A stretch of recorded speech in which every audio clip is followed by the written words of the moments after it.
Oh.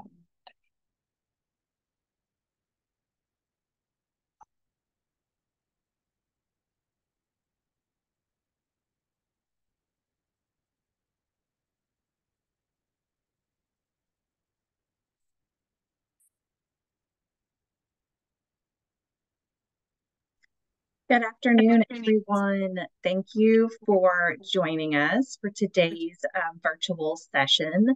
Um, I am Megan Branham with Family Connection of South Carolina, and today's session is How To Tuesday, SSI Eligibility Application and Appeal Process. We've got a great group today. We've got a full hour planned for you, and I am going to get things started here in just a minute. Just before I turn it over to Amber, if everyone will mute their microphones, and if you have questions at any point as we go through, Amber will be taking them as we go. So feel free to put them in the chat. And then she'll get to them as part of her presentation. So if you are not familiar with Family Connection of South Carolina, our work is focused on supporting families and caregivers of children with special healthcare needs and disabilities. This is one of our many virtual trainings that we offer just to provide more information about services and resources that may be a benefit to your family. Certainly, you may have additional questions after today's session, and we'll provide you with where you can go to get those answers. And like I said, if at any point you have questions or comments, go ahead and drop those in the chat. At this time, I'm going to introduce Amber Lydford. She is going to walk us through and kind of give us an overview of SSI, some of the ins and outs, answer your questions.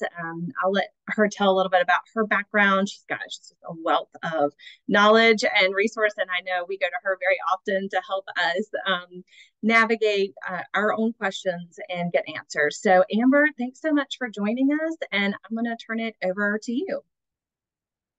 Awesome. Thank you. Good afternoon, everyone. I can't even say happy Monday, hump day, or happy Friday. It's kind of like the second day of the week, work week at least. I hope everybody's enjoying their day. I was talking with Megan. It was like more of definitely a lunch and learn kind of opportunity here. Very informal. I didn't want to kind of throw y'all into a presentation or a PowerPoint or anything along those lines. As I was talking with her a little bit, I know there's a lot of general questions, inquiries. I know I've got a slew of different participants on here today between parents, agencies, organizations, guardians. So a little bit about myself. Again, my name is Amber, and I am a benefits specialist here with Vocational Rehabilitation. I have been doing this job now for about 9.5 years. I am originally from upstate New York, born and raised. I actually moved here in April of 2014. I was offered the job, and my background, ironically, is mental health. So I have 2 master's degrees in industrial and organizational psychology and a master's in mental health. And I came to South Carolina because upstate New York in 2013, as we know, DSM-5 changed, and it went from the field of mental health to the field of social work. So here I have 6 figures in student loans, and I look all over the place for opportunities to gain licensure. And every agency I contacted back home said, well, we can offer you a volunteer opportunity, but you don't have the credentials for social work. And I said, it's the same thing. It's just a different title. Therefore, of course, the Lord led me here, and I initially came here to get my license in professional counseling. But Jeremiah 29:11, his plan is far better than mine. I haven't turned back. Actually, licensure is not in my forte. I absolutely love what I do. I have 3 children with disabilities and challenges. And I even said to my supervisor, I said, my goal was to get my license. He said, a lot of people start here, and we can absolutely work your way up there if that's what you want to do. But needless to say, I assist individuals who currently receive Social Security Disability or SSI learn how they can work and maintain the benefits they receive, along with Medicaid and Medicare, housing, food stamps, and so much more. Again, I didn't think I'd fall in love with what I do, but I see the excitement, the joy between parents, organizations, agencies, individuals themselves that are still coming to me 9.5 years later. And I get just as excited with them as they do themselves when they get offered a job, when they see their benefits stay the same, or they see that they're now eligible for an SSDI check because they got working history and they're no longer having to rely on SSI.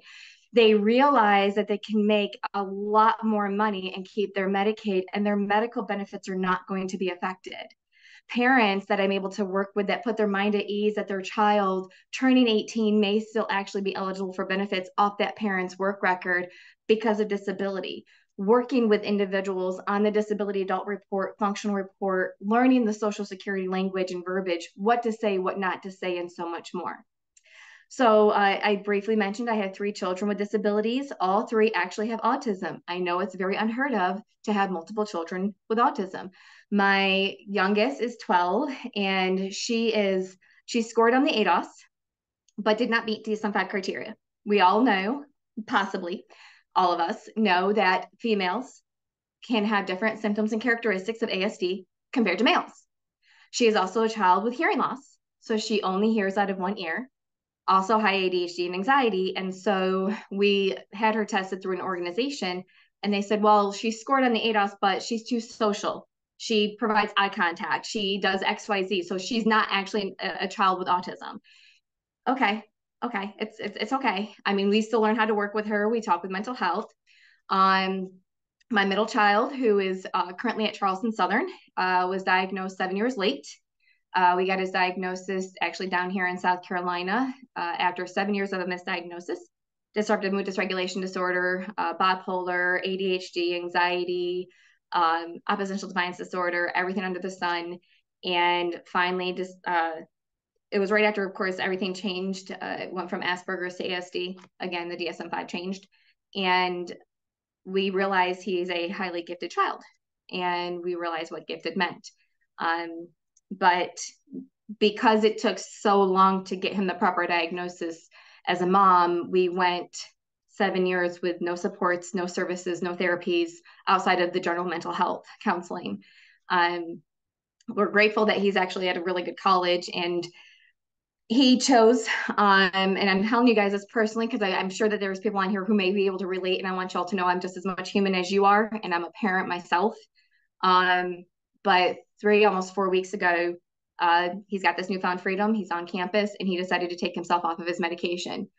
We were hoping that that would be a good thing, and it actually has turned out to be a very big learning experience. And I just continue to say, pray up. I pray up every day, y'all, because we're seeing, as parents, we don't want to see our children fail. That's the hardest thing to see. And I'm seeing my son hit that rock bottom, and it hurts. But we have to tell them, hey, we're here for you, and just continue to guide them. So, and my oldest got an autism diagnosis late last year. He's 21, but also some other mental health. So I feel like the Lord has led me here for a reason, because I can be that walking testimony as a mom, a human, and somebody who can provide that support and guidance to other people who are challenged in certain areas as a parent, a caregiver, a support person, a case manager, in those ways to really encourage our young adults, our youth, our adults, that a disability, just something that's on a piece of paper, doesn't define who they are. It just helps us as professionals learn how to work with them. Us as parents learn how to get them those supports and those services. So one of the biggest things I do want to ask is, let's start in this chat. Somebody tell me, what is it you're looking for out of today? What kind of questions can I answer today?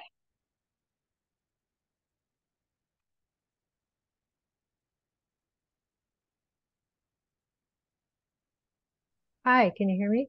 I can. Okay, I'm Vicki, and we have an adopted daughter. We've had her for 9 years, and we just got diagnosed that she has three. She has Tourette's, an intellectual disability, mild, and ADHD. We just got that last year. So we've had a journey that's been challenging, but now we have some relief in knowing that we might get as far as life skills, but we're still hoping for academic success. We homeschooled, and we are Christians, so our faith has been our life support. I do have the application, so what I'm looking for is to fill it out correctly so that if we can receive support, we would like to do a lot more therapies than what we can financially support. Is that enough? Wonderful question. Yes. Miss Vicki, how old is your daughter? She is physically 12. We've had her for 9 years, so she thinks she's 9 because that's what we've given her as a grace age to fit her intellectual, everything about her is younger than biological. Okay. And are we currently receiving Tefra Medicaid by any chance? Have we applied for Tefra? No, nothing. That's what I have. I have the Tefra application. Okay. So that is something that I am not, Megan, that's going to be you. Yes, I was going to say we can provide some assistance with applying for Tefra, just walking through the application. We will, and I'm going to drop our my contact information and then also our 1-800 number in the chat too. If you have questions like related to Tefra or anything else from today's session that we may not be able to get to, but we can schedule a time to connect you with one member of our healthcare team to walk through that process of applying. Great, thank you. Yes, absolutely. And I do want to still go ahead and jump on, Miss Vicki, that under the age of 18, and this may be questions in the chat, and thank you all so much for dropping those questions, and I'll get to them in just a moment. Under the age of 18, Social Security does look at parental income to determine eligibility for SSI. SSI stands for Supplemental Security Income. It is technically the welfare cash benefit of Social Security because it is income-based. It's a needs-based benefit. It's there for food and shelter.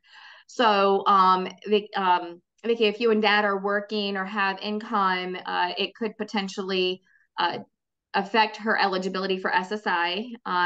However, again, that's what Tefra Medicaid is for. So I'm also going to jump into this next segment or next piece of information. You have 6 years before you really have to worry too much about this, Miss Vicki, but I know that there's also some other people that may be on here who may apply to this now. Under the age of 18, again, Tefra Medicaid if parental income is too high. At the age of 18, actually the month after the individual turns 18, parental income no longer counts. Therefore, application for SSI can occur in the month the child turns 18. Okay, so what I recommend as far as applying for SSI, let's say you have, I think I saw in the chat, somebody was turning 18 or just turned 18 and was looking at the how to apply for, yeah, my son is about to turn 18. He has SSI and I'm terrified on how he is going to do the transition to adult SSI. All right, so whoever home is, I'm gonna go ahead and talk about that as I talk about this. First and foremost, you got to contact your local Social Security office. Do not, for the life of me, do not call 1-800-772-1213. Do not, capital NOT. You're going to go to ssa.gov. You're going to, let me see if I can share this screen real quick. I can. Share. All right, y'all. Can everybody see this? Vicki, I see you in the corner. Can you see this? Yes. Okay, fantastic. Those of you that need to contact the local Social Security office, I know that we are talking to many people throughout the entire state. So I'm going to show you how to find your local Social Security office and not call that ridiculous number that's going to have you on hold for ungodly amounts of hours. You're going to scroll down here, find an office. So ssa.gov, scroll down, find an office. You're then going to locate an office by zip code.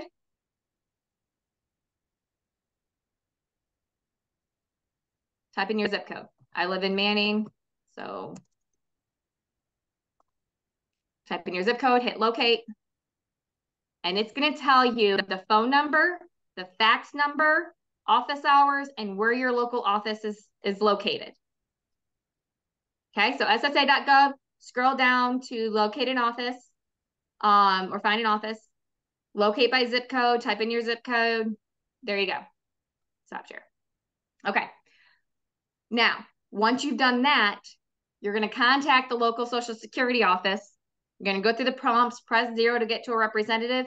And all you're going to do is say, I'm calling to schedule an appointment to apply my son, daughter, grandson, granddaughter, niece, nephew, whoever, for SSI.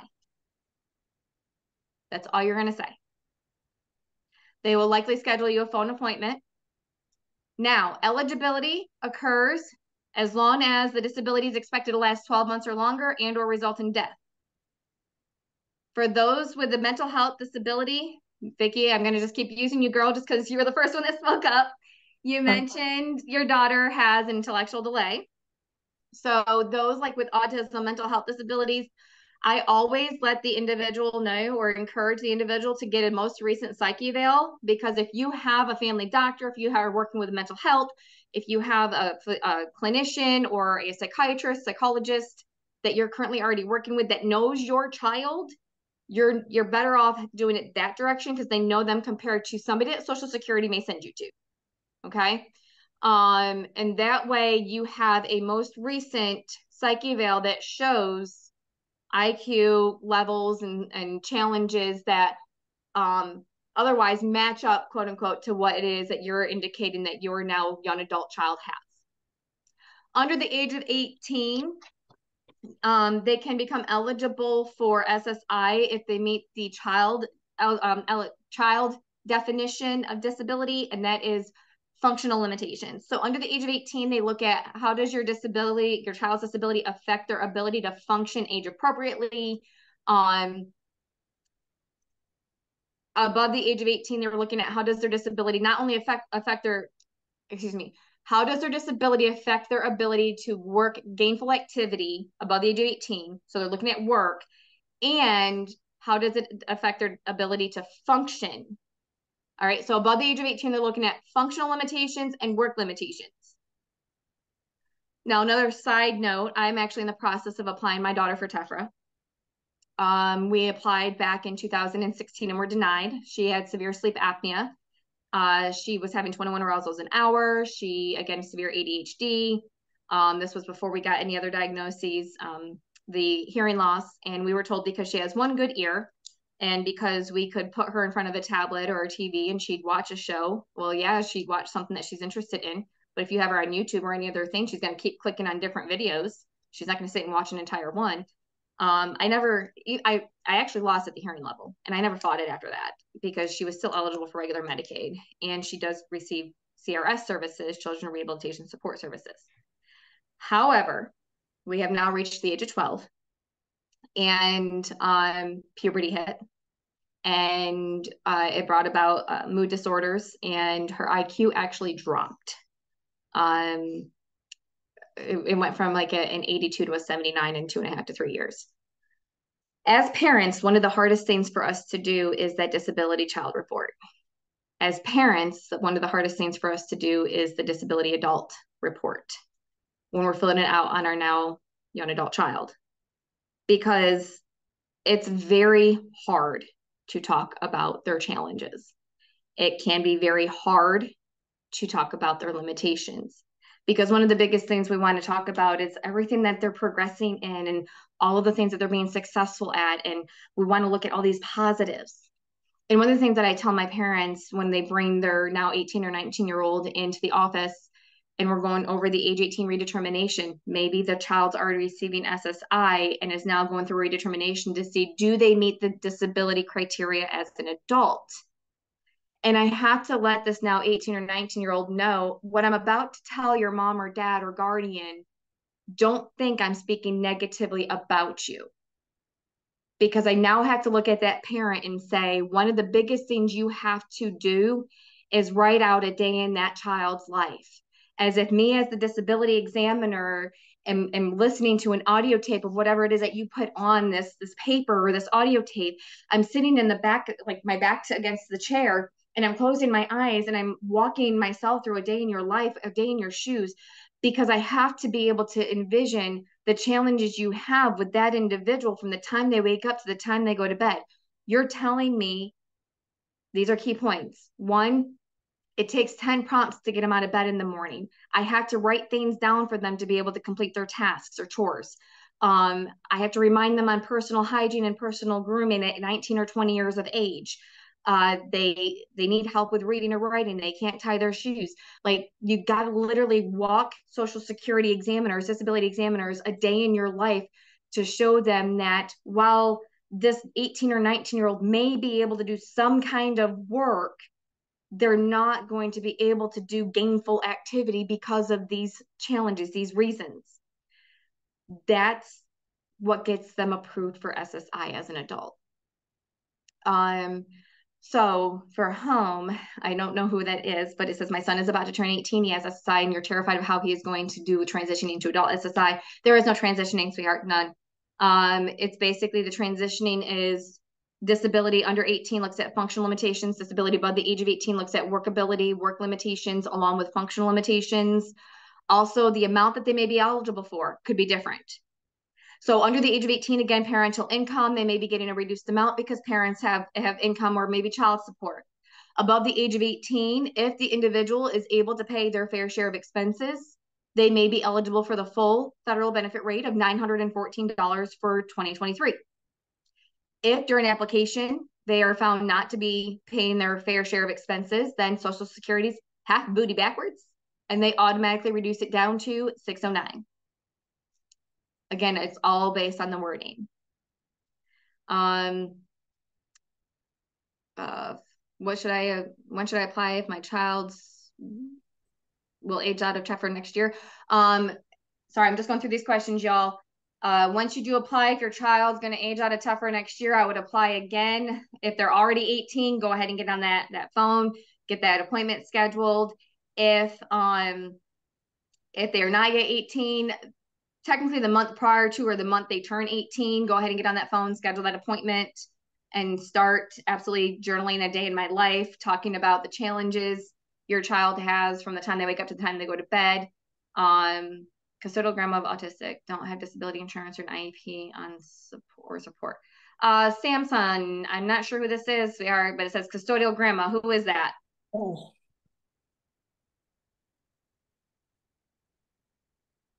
Are we still on, Samson? There you are. Hey, I see you. Oh, you just muted yourself again. Hey, there you are. Hey. Yes. All right. How old? Actually adopt both of my grandsons. How old are they? 5 and 6. The 5-year-old's autistic. They just took his IEP away. They said he was fine in school. We got to get behavior calendars with. He's not listening. He's not doing this. And I have a 6-year-old that has severe anxiety and ADHD. Okay, so here's a big question. You said that you just adopted them? I'm trying to. We're still waiting to adopt. The mother's getting notified and we're going for it.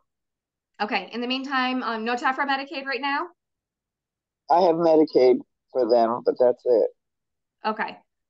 You may be able to connect with TEFRA or with Family Connections, and they may be able to absolutely get you some supports and guidance.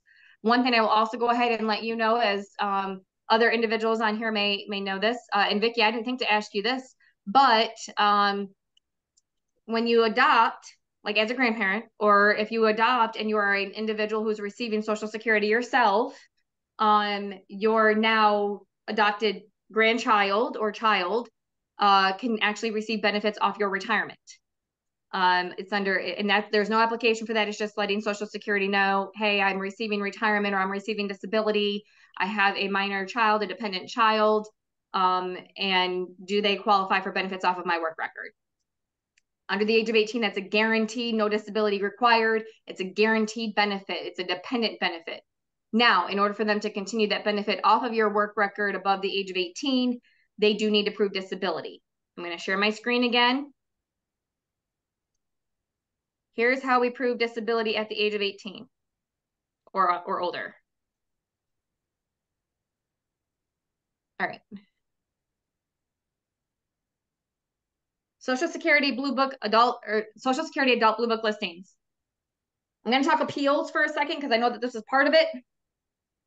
Part of the questions or part of the Lunch and Learn or How to Tuesdays was asking about appeals. I understand, and I've experienced this in my 9 years of doing this job myself, that denials happen. They absolutely happen. And a lot of times the denials can happen because there's not enough information provided on the disability child report or the function report or the disability adult report. That day in my life, describe what you do from the time you wake up to the time you go to bed. There is not enough evidence. There's not enough support. If you're putting down, describe what you do from the time you wake up to the time you go to bed, if you're only indicating, they wake up, they take a shower, they make their breakfast, they watch TV, but you're not giving descriptions in between each of those tasks, then of course Social Security is going to say, well, then there's nothing wrong. There's no challenges. They can absolutely go to work. But how do you prove they meet the criteria? I want to scroll down here to mental disorders. So again, SSA adult Blue Book listings. They also have SSA child Blue Book listings for those under the age of 18. So any parents, guardians on here who have children under the age of 18 that are looking to see, do I meet SSI criteria for a child? I have no income. My income's very low. I don't handle the parent to child deeming calculation because it varies, especially depending on household size. So, but if you're looking to see if they medically meet the criteria, you can go to SSA child Blue Book listings to look for the children. Adults, however, I'm going to click on mental disorders because I know that it seems like that's a common thing at the moment that I'm hearing from 2 people so far. So there's different categories under mental disorders. You've got the neurocognitive, the schizophrenia, the depressive bipolar, intellectual disorder, anxiety obsessive. I want to scroll down here to autism spectrum. So they have to, these are under the autism spectrum disorder. They have to, of course, medically meet these and have an extreme limitation, one of these. This right here, section B, is the most important one because it talks about the areas of mental functioning. Y'all, Social Security legit gives you examples in these areas of mental function. I'm going to keep scrolling here for a second. Yeah, there's obviously a lot to, actually, I'm going to go back. Understand, remember, and applying information. If I click on this, they actually, it's here on like the 3rd line. Do y'all see where it says examples include? They're actually spelling out for you what they're looking for in these areas of mental functioning to determine if your now young adult meets the criteria. So under the mental area functioning of understanding, remembering, or applying information, this area, it refers to the abilities to learn, recall, and use information to perform work activities. So for example, can the individual understand and learn terms, instructions, procedures, follow 1 or 2-step oral instructions to carry out a task? Can they describe their work activity to somebody else? So as you're going through this specific area of mental functioning and you're looking at that day in my life and you're trying to describe your young adult child to Social Security or to the disability examiner, you can absolutely say, my child struggles with understanding, remembering, or applying information, or Joe Smith struggles with this. He's unable to describe his work activity to other people. He's unable to, and use their examples. It's right here. That verbiage is likely going to help you get approved for Social Security because you're using Social Security's own language against them, right? You're using their book, you're using their Bible against them. Amber, I just want to say that is really helpful. When you shared that the other day, that there are those examples right there, I think that to me was something new that I hadn't really thought about. And like we talked about, it's, it's the day-to-day stuff that is so, as parents, as caregivers, we're doing it.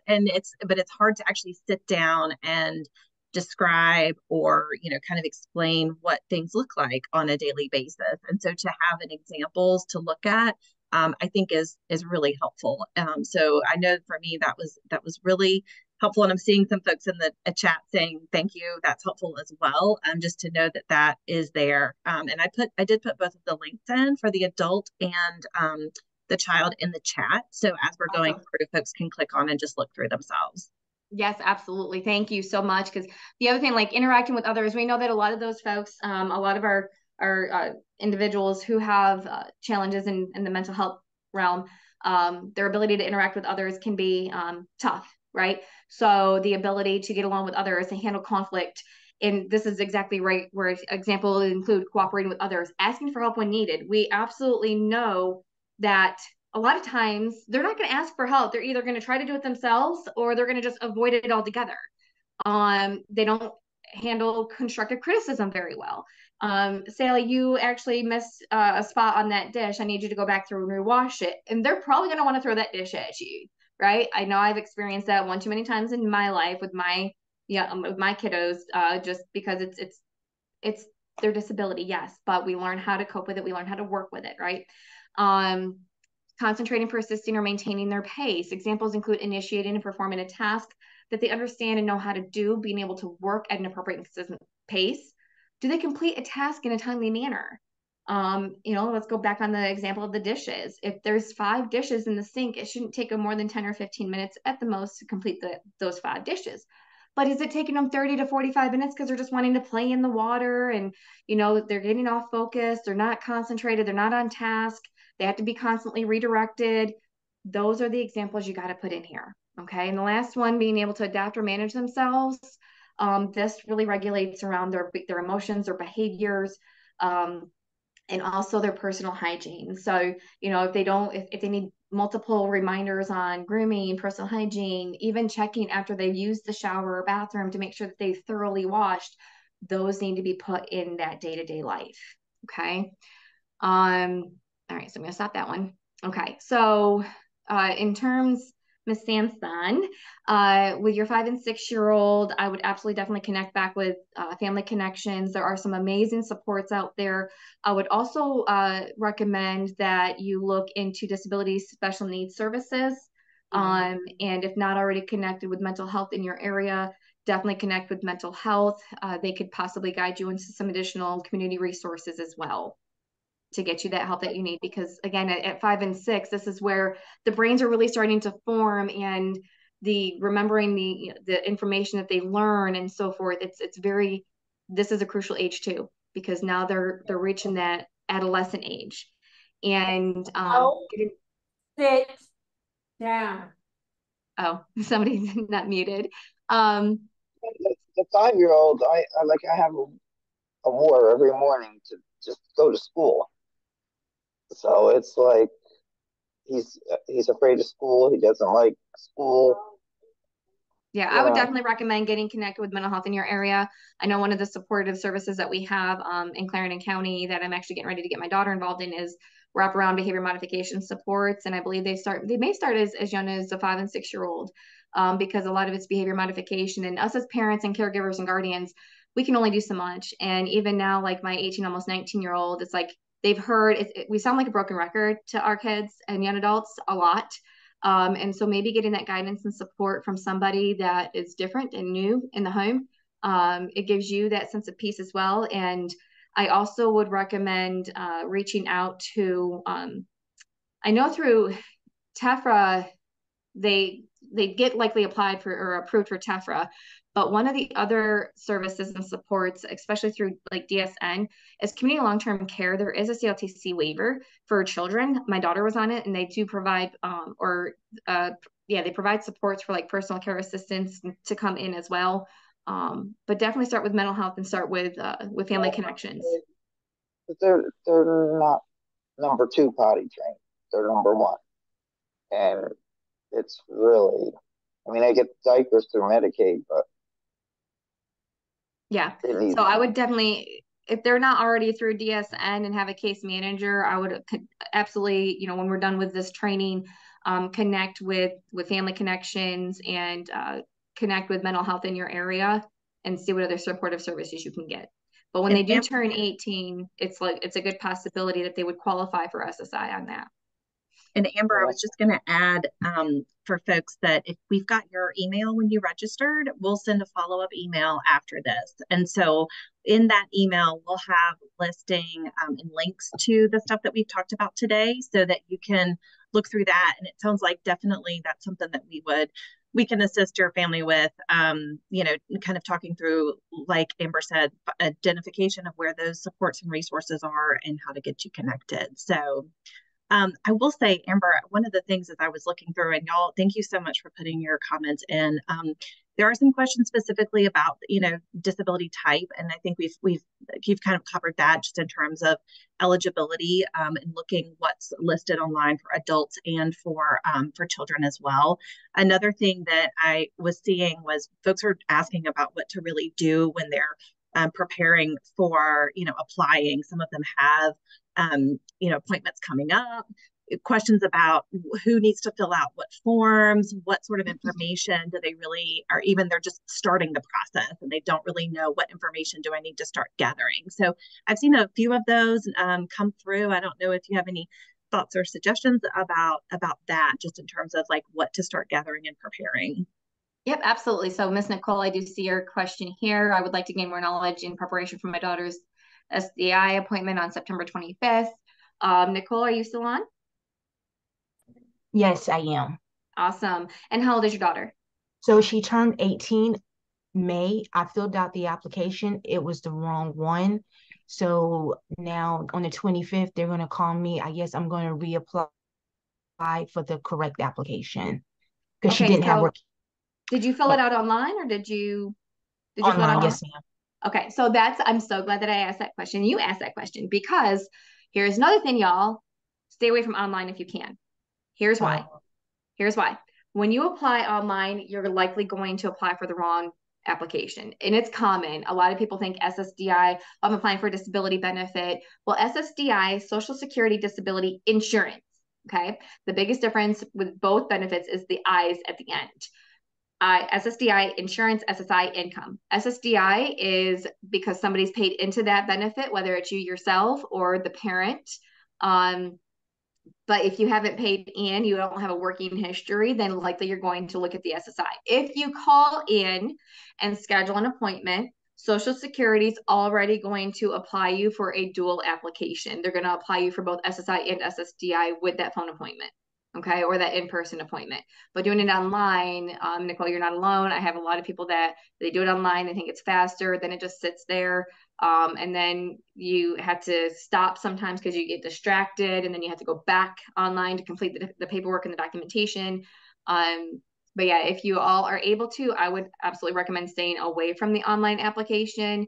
Just contact your local office, get on the phone, and schedule an appointment for either a phone appointment or an in-person. To prepare for that appointment, my biggest suggestion would be to gather all doctors' names, phone numbers, and addresses that your child has seen in the last 12 months, their previous appointment, their most recent appointment, their next appointment, any medications they're taking. If they are still currently in school, make sure you have a copy of their IEP, a most recent psych eval if they have a psych eval. If not, absolutely get one. And then just writing out as best as you possibly can or typing it up. Key points, go back to that SSA Adult Blue Book listings. Click on the category that best fits your young adult child now. If it's mental health, click on the mental disorders. If it's neurological, click on the neurological. If it's something else, click on the other category and scroll down. Look at those areas of mental functioning. Look at what Social Security is looking at as far as criteria. Also, big key point for mainly SSI folks, make sure your child has a bank account and you or the father, whoever is going to be the rep payee, is on that account with them. The sooner you get the bank account set up and established, the sooner, once approved for benefits, they'll start seeing that check come in. I've had many people, I actually just talked with somebody this morning who is waiting on their Social Security benefits to be released because they don't have a bank account with the rep payee on it yet. So they had to establish the bank account with the rep payee on it. So the sooner you get that at least set up, and you don't have to have any money in it, but you at least have to have the account routing number and so forth to be able to provide Social Security so they know where to send the check. Okay. Question for you. So my daughter had a psych eval 3 years ago, but she has one coming up next year, April. You know how that goes. You're always scheduled way out. Do I provide that eval that's 3 years ago to them? You can try. Okay. I would also let them know that she does have an upcoming appointment And I'll also, I don't like being the bearer of bad news, but I'm going to let you all know, if you don't already know, Social Security is behind on claims. Okay. So COVID, of course, put a lot of us behind. I say us because we're a whole generation, not generation, excuse me, a whole community, all of us, all right? Doesn't matter who we are, parents, whoever. Social Security's behind. Everybody's behind. And however, here's another key point. When you call to apply, keyword, key phrase, key statement. I want to note today as my protected filing date. Really? Here's why. Let's say you call today, September 12th, and they can't get you an appointment until November. Guess when they're going back?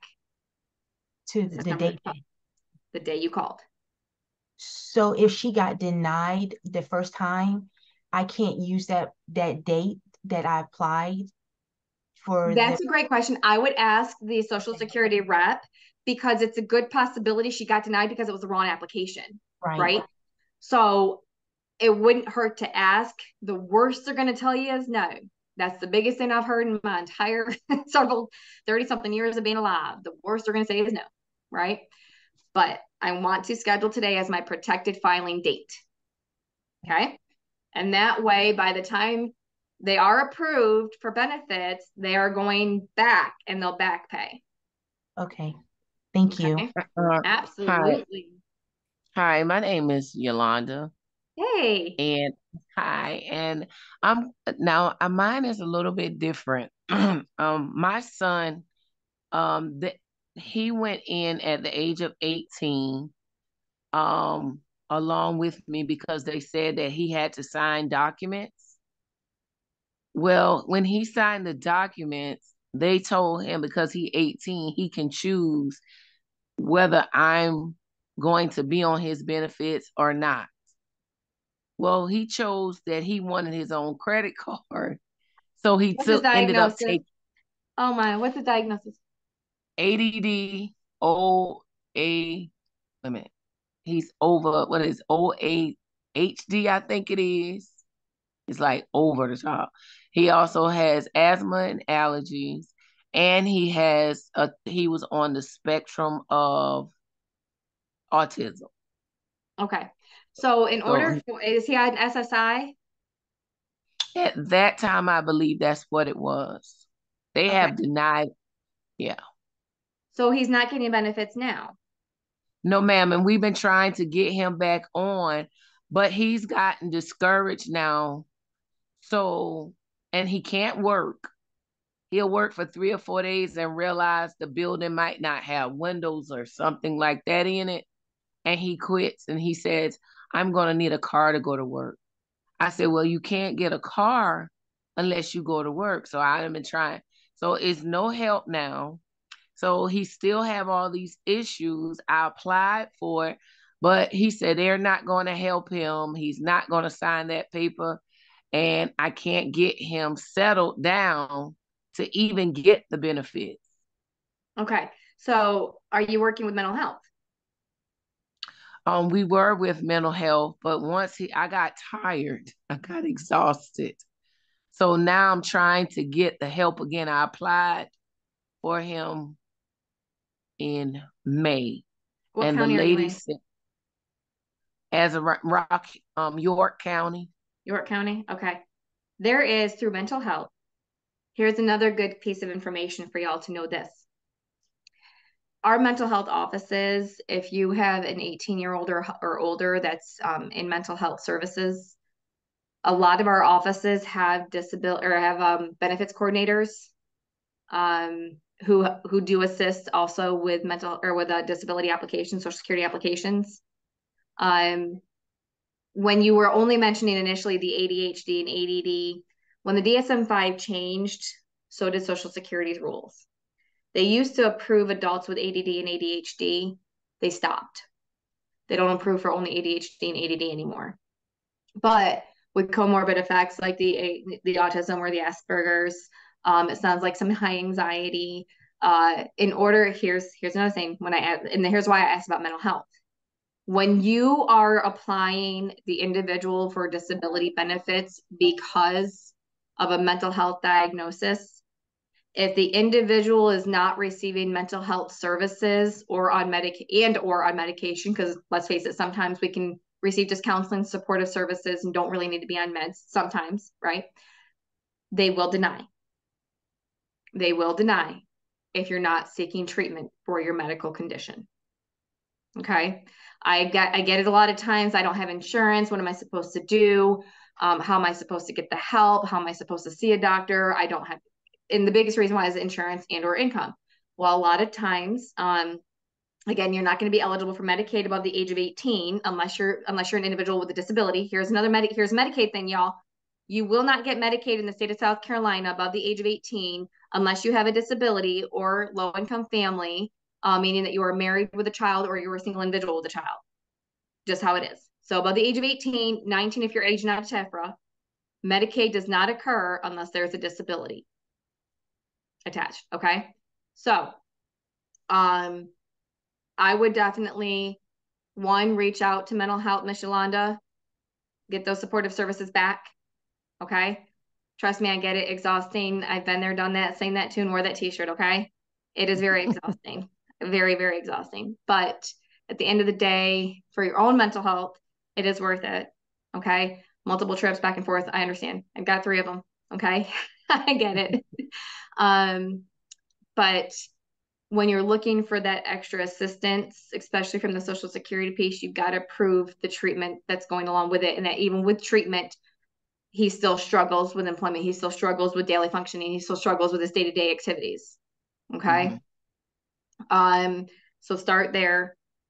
Check to see, I believe, because I know in Clarendon County, the lady that is our benefits coordinator, we call her Ty, I think she may cover Rock Hill. I don't know, but I would ask the mental health office up there if they have a benefits coordinator on staff that can help you with a Social Security application as well. Okay. He's got to be a client first. Okay. Okay. All right, let's see. I'm just scrolling through some notes or some questions. Okay. So Miss Sherry, Michael, are you still on here?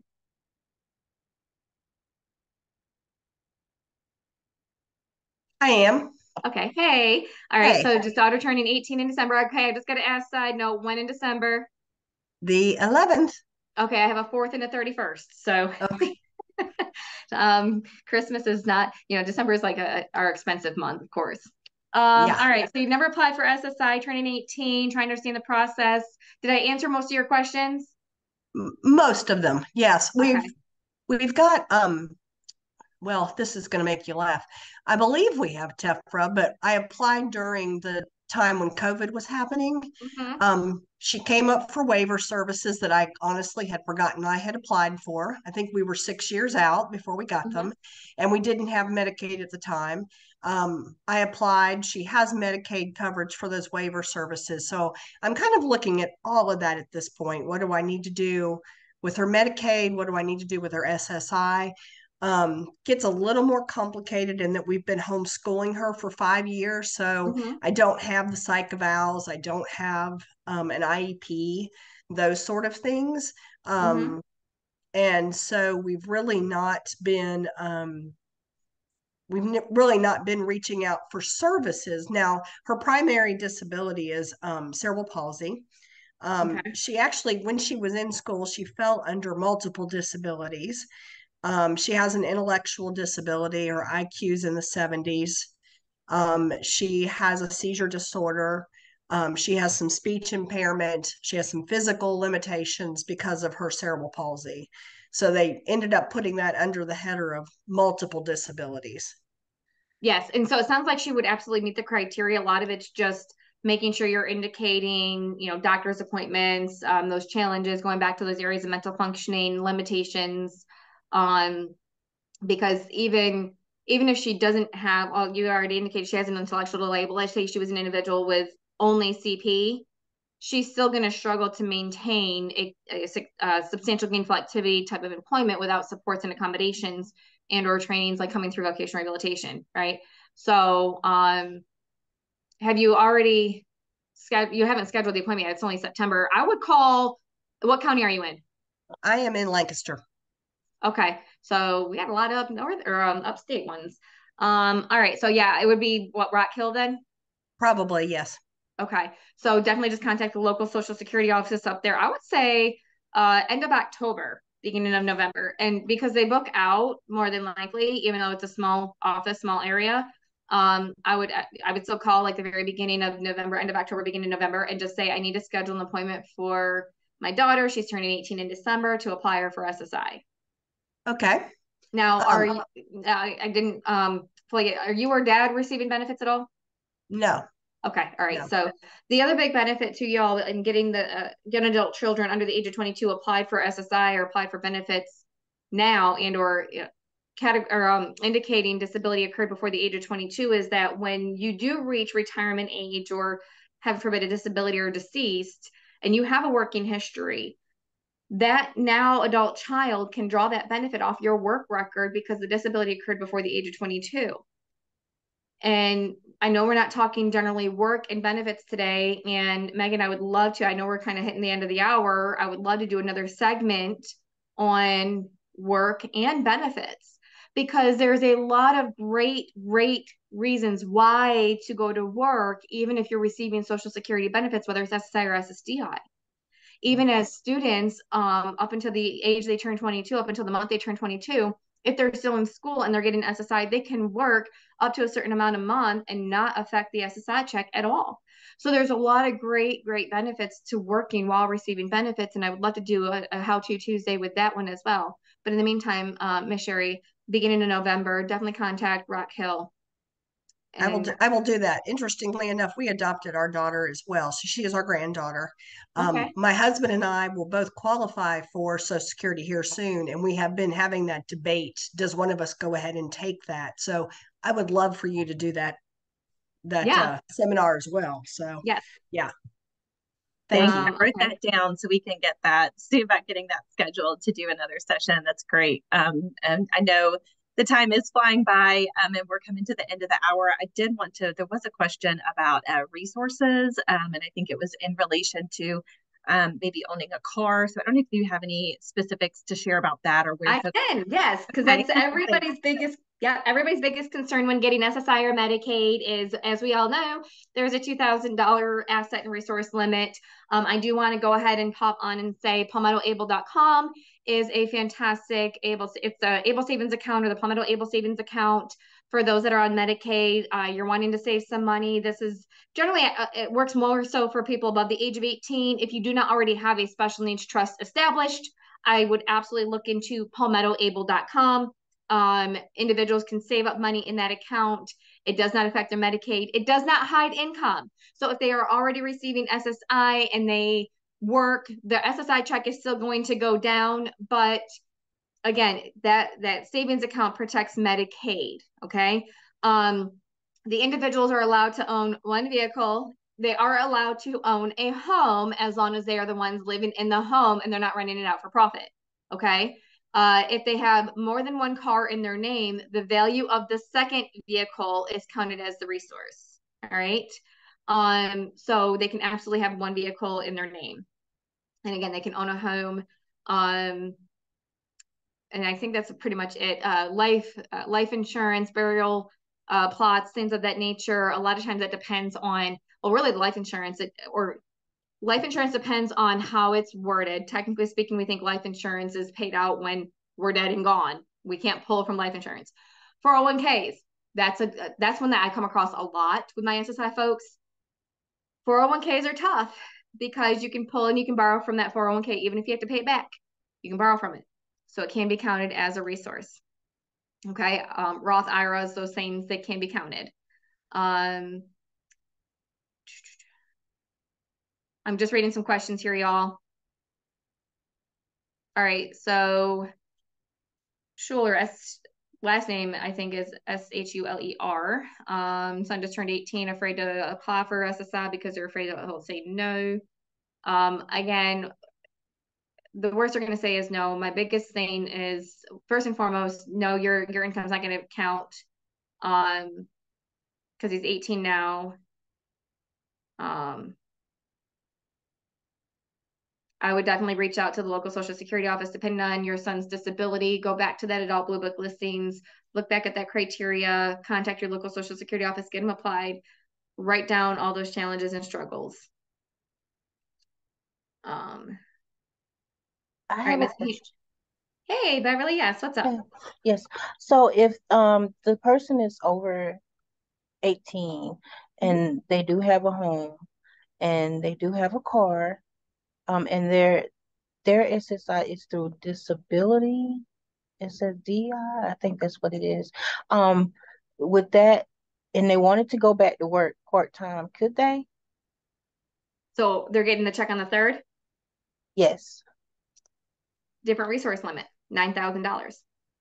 Okay. Because they are likely getting, now they're not on any waiver or anything, right? No, ma'am. Okay, it's like the ABD Medicaid, age-blind or disabled Medicaid. If their disability cash benefits are less than $1,200 a month in earnings, then they're getting age-blind or disabled Medicaid. They can have up to $9,000 in assets and resources, not 2. Okay, and that's a year. Mm-hmm. Okay. What county are you in? More Union County. Union. Are you connected with the vocational rehabilitation up there? No, ma'am. Is it something that you guys would be interested in? Yeah. Okay, I would definitely reach out to your local, I keep saying Social Security, vocational rehabilitation department. So anybody, we have a transition team here as well with Voc Rehab. So we work with a lot of children, young teenagers, starting typically at 15 or 16. We have transition counselors in the high schools as well. And all of our offices, we are a fully staffed team now, have benefit specialists that do exactly what I do. We assist individuals in understanding how working affects the cash benefits they're receiving, what benefits you may be entitled to. We've had folks who get SSI and didn't even realize that they were eligible for SSDI. Or I had an individual on Friday who is receiving SSI and he's at early retirement age and has the working history, but didn't realize he qualified for early retirement, and I guided him on that, and now he's going to get early retirement and the rules are completely different. So anybody on here who has a child age 15 or 16 or older and they're wanting to do some kind of work, do not hesitate to reach out to your local vocational rehabilitation department. Go ahead and get scheduled. We can talk with y'all as benefit specialists before your case is even opened with a VR counselor. If you're wanting just guidance on what's going to happen to that benefit that they are currently receiving, or hey, I've applied for benefits, can they still look for work? Can they still work? We can absolutely guide you. So Ms. Beverly, I will go ahead and tell you some good news. Your child can make $1,400 a month in gross wages and maintain Medicaid, Medicare, and disability cash benefits. So I'm going to save the rest of that for the next segment, y'all. Thank you. You're welcome. All right, so trying to scroll through the last of these messages. I know lunch hour is about up for everybody. Well, I have a question. Yes, ma'am. I'm Audrey. I have a foster child, and he just turned 2 years old, and I'm trying to get tougher for him applying for that, and I don't even know where to begin. That would be Miss Megan. Yep. So you can contact you can contact Family Connection. I'll drop it in the chat again. But there's our 1-800 number is 1-800-578-8750. And you can just let us know you're looking to apply for TEFRA. We've got the application on our website, and we can work through it with you. Absolutely. Can you say that number again? Sure. It's 1-800 578 8750. Okay. Thank you. So yes, absolutely. Hey, Amber, I have a question. Oh yeah, go ahead. Go for it. I have an 18-year-old on the spectrum that graduated, and now he's at Midlands Tech. I'm his PCA for Midlands Tech, so I'm unable to work, and I'm working on the application. I don't have a psychiatrist because he had one, but he was stable with meds, and so they released him to the pediatrician, and now we're struggling, and now I need a psychiatrist again, but I can't find one. Can the pediatrician write like a letter about his functioning to take to that appointment for SSI? That's a great question. I'm going to say no, because it's not a psychiatrist. What's going to end up happening is Social Security will actually just go ahead and send you to one of theirs. So you're in the application process right now with him? Yeah, I filled it out online, which now I know it was a mistake. Thank you. And so I got a paper that said that I needed to send some information back, which it doesn't say what information to send back. Okay. Do you have the Columbia office's number? I can give it Yes. to you. 866-964-7594. Yep. I cover the Richland area. I cover Midlands. Okay. So anybody in the Columbia area, you'd get me. Okay. Anybody in the Midlands. So yeah, definitely reach back out to them. Send back what you can for sure. Biggest other piece of information, y'all, is anytime you're sending anything back to any organization, any agency, Medicaid, Social Security, always make copies and always send it certified if you don't send it in person. If you fax it, always make sure you're getting a fax confirmation sheet back. I believe in paper trail with Social Security to the T. Yeah. And then Mercedes, go ahead. Yeah, that's great advice. I know we're at time. Was there enough? But I thought maybe there was one more question you were looking at, Amber. That Mercedes had said something about son turned 18 in January. Mercedes, are you still on here? I think I see your name. Yes, I am. Okay, so I think I answered your question, girl, about he was denied the SSI because it was online. What county are you in? This is I'm sorry, I'm kind of new to South Carolina. This is Horry County here. Horry, so that's the beach. Okay. Yeah, I don't know that one, but Miss Loretta Love, she covers the beach. She's the benefit specialist up in that area. So I would definitely reach out to do that office locator like I showed y'all in the beginning. Find out your local office's phone number. And I have an appointment scheduled for next month. Oh, fantastic. Okay. And then I would just indicate, hey, can we go back to the date I initially applied online? I didn't realize I applied for the wrong benefit. Can we utilize that as the protected filing date? I already asked them that when they called to make the appointment with me, and they said that it depends. The day that I have the appointment, I have to say it again.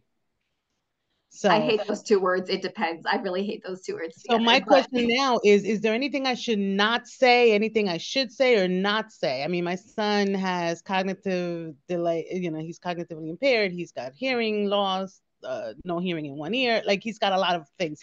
I know he's eligible.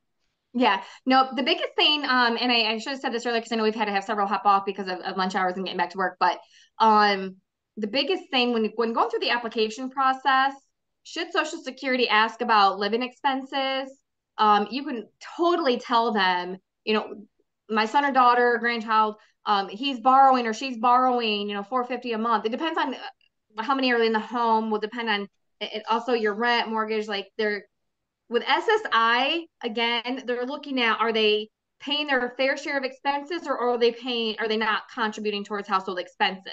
Okay, so depending on that will depend on, are they going to get the full 914 or are they going to only get the 609? I wouldn't stress too much about it because I would, but I wouldn't, but because $300 is $300, right? However, it's not about what you shouldn't say. You definitely want to be upfront and honest. I've had a lot of parents, I myself have shed so many tears on the phone talking about those struggles and those challenges because as I was talking with Megan yesterday, as parents with children with challenges, we know of these resources, we know of supports, we know of things that can help them, but at the same time, just one day, we would love to be that person that's in their shoes, that can see the world through their eyes. So we know how much better we can help them, right? Unfortunately, we can't do that. So all we can continue to do is do the best we've been doing. And Mercedes, I would absolutely, just write down those struggles, those challenges, follow that adult blue book listings that I provided you guys, and go through those areas of mental functioning. So that way you'll be able to provide those examples if they come up. Okay. Thank you. Absolutely. I do have a question. Well, kind of quickly. I know it's time to go. Thank you. Okay, Mary. I have two grandsons. They are both disabled. They are both receiving SSI. Two issues with them. They're different issues. The 18-year-old just had his exam through SSI. They determined he's no longer eligible. He is autistic. But I understand when he's in high school, he is under an IEP, that he would qualify under Section 301. Is he with voc rehab? Oh, wait, no, yeah. Section 301 protection, even if he's not in VR because he's in school in IEP, you're right. Yeah. And so I went to the SSA office here in Columbia, and they said to me, you need to go to DDS, you need to go to Voc Rehab. We don't know what you're talking about. So I sent a letter that my grandson signed to the director of the SSA office in Columbia. I haven't heard back to say that, yes, I understand he qualifies. So I'm hoping to hear back that his benefits do not get cut off. That's what I'm waiting on there. I don't know if I need to do anything else with that. The second issue I have is with my 13-year-old disabled child. He is due a big sum of money and back pay. And this has been determined back in, I think, early summer. I have been to the office once or twice since then to try to get an update on when is that first installment going to take place. And I'm getting kind of the runaround. I'm not getting anything, any real knowledge from them or any insight as to when this back pay is going to be provided to him. So I just kind of wanted to know if you had any insight on either one of those two things. First and foremost, I love it whenever parents or guardians or other individuals already know about Section 301 because it is highly unheard of. So kudos to you. You are correct. Well, I can't say Social Security is correct. DDS should have indicated Section 301 protection.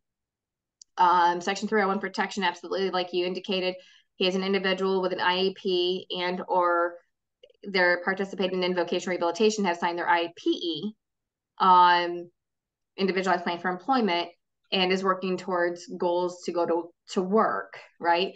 The other thing that I discovered and found out you can do is you can appeal the decision while under Section 301. You can absolutely file an appeal. And I would, Miss Mary, go back to that adult blue book listings to fight your case. When you're appealing a decision, because Section 301 doesn't automatically mean continuation of benefits indefinitely. It just while they're in school with an IEP and or in Voc Rehab participating in services with an IPE, right? So you still want to appeal a decision. But your case, do the best you can to still fight it on your own with your 18-year-old. If you absolutely want legal representation, it doesn't hurt to contact legal services.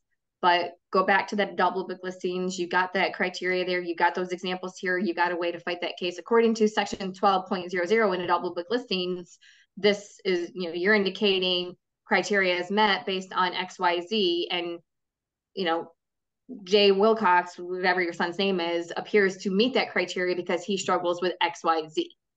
Okay. One of the things I talked with Megan about too is, of course, being a mom with children with autism, we're very familiar with the term masking, right? A lot of times our kids are going to mask when they're out in the community, when they're out in school, when they're out in other places. So that third party is not always going to see those behaviors or experience those challenges like we do here at home, right? So it's really still laying out that foundation and that walk in your daily life on paper, and again, still utilizing their own verbiage, their own document to prove that. Okay. As far as the 13-year-old, I kind of chuckled a little bit when you said that you contacted the director because we don't have any success either. I'm not sure what it is with the Columbia office, but I am one that will call, and if I don't like the answer I got the first time, I will literally call back. They open their phone lines at 9 o'clock in the morning. Call it 902. Call it 902. Go through the prompts. Press 0. Explain the situation. Supposed to have back pay. Can you tell me what's going on with this? When am I supposed to expect it? And prayerfully, you'll get through to somebody. Okay. I did indicate in the letter of my grandson that the letter he signed indicated that I do intend to appeal the decision once I secure legal representation or adequately legal representation. So thank you for this. Absolutely. Tracy Witt, I just wanted to reach out real quick. I don't know if you're still on here. Yes, I see your name. Yep. Okay. Fantastic. So, and a lot of times we get this here at Voc Rehab, the examiner through Voc Rehab. You're going to see vocational rehabilitation on any documentation y'all receive from DDS, Disability Determination Services, because we are a state agency and they are kind of an umbrella under Voc Rehab, but they're not actually Voc Rehab. So that is common. That's the common thing that I was explaining earlier, that if they don't have a current psychological evaluation on file or on record with medical records, that yes, the examiner through DDS, Disability Determination Services, is going to send them through their own psych eval. You could possibly still set up your own, absolutely, but it's not that they're trying to disapprove him. And trust me, I understand that completely, again, as a mom. We went through that with my daughter when we were trying to apply for TEFRA, and I thought, well, again, we're meeting with somebody who's going to be biased, who doesn't really know her, who maybe got her on her good day, right? We have good days and bad days. So if you already have a connection, go for it. So here's what's happened. We were applying, we had been trying to apply for voc rehab. We had a problem where the person who was assigned my children's case did not submit their applications. We had to apply 3 times. So we finally got through and had all this paperwork coming in. I had been out of state, came back, and there was this thing from voc rehab, and I'm thinking, okay, why am I filling out another application? But whatever, I'll fill this out really quickly and send it in. I did not realize it was the determination for his medical for Social Security. The examiner is then placed him in for a psychological. After hearing your seminar here today, my question for you is, do I now need to go through that listing of criteria and detail this out and submit it to the examiner, even though that form has already been submitted? I wouldn't submit it again, but I would have it on hand in case of a denial. Okay. Okay. Because again, the psychological evaluation is going to really pinpoint out the IQ, the challenges, and whether or not your child could do any kind of work. Because that's the big key point that I found in a lot of denials is, well, we're not saying that he's not disabled, but you know, he can do some kind of work. Okay. Well, and that's where you have to then unfortunately go in and say, I understand, however, he may be able to do work with supports, with a job coach, with accommodations. Like, he's going to still need XYZ. It's not like he can just go out and apply for a job and get it tomorrow. Correct. He's going to need guidance. He's going to need coaching. He's going to need assistance. So right? will I be present for the psychological evaluation, even though Cole is now 18? You'll probably be in the waiting room. I couldn't be in there. So they're not going to ask me any questions then? The examiner, the psychologist, they might. I don't know. I mean, it's been a while since I've gone through one. But I would just have documentation on hand. I would absolutely just have it on hand.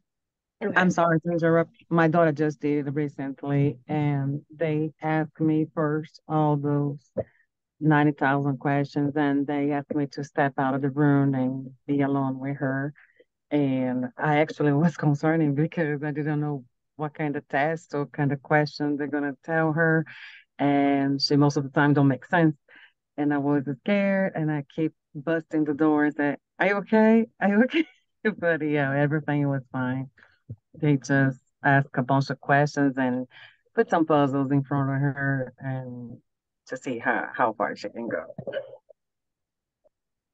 No, that's great information, Sabrina. Thank you for sharing that for the other parents on here. So it sounds like when going through a psych eval, especially if sent by Social Security, then the psychologist is going to pull in the parent first, ask questions first, and then pull the child in, well, now the young adult child, and then go through the series of tests and questions, and then provide back their feedback to Social Security, the disability examiner. It could take a couple of weeks, of course, but thank you, Sabrina, for jumping in on that. Amber, I really appreciate your time and all the questions. I know we've got another Zoom starting here in just a few minutes, so we'll have to wrap up for today. But I just wanted to let everyone know that Amber did put her email in the chat. There were questions about best way to reach you. And like I said, I will follow in the presentation today. We'll send the links with Amber's contact. So if there was something that we didn't get to today, I'm already making notes about our next session to schedule.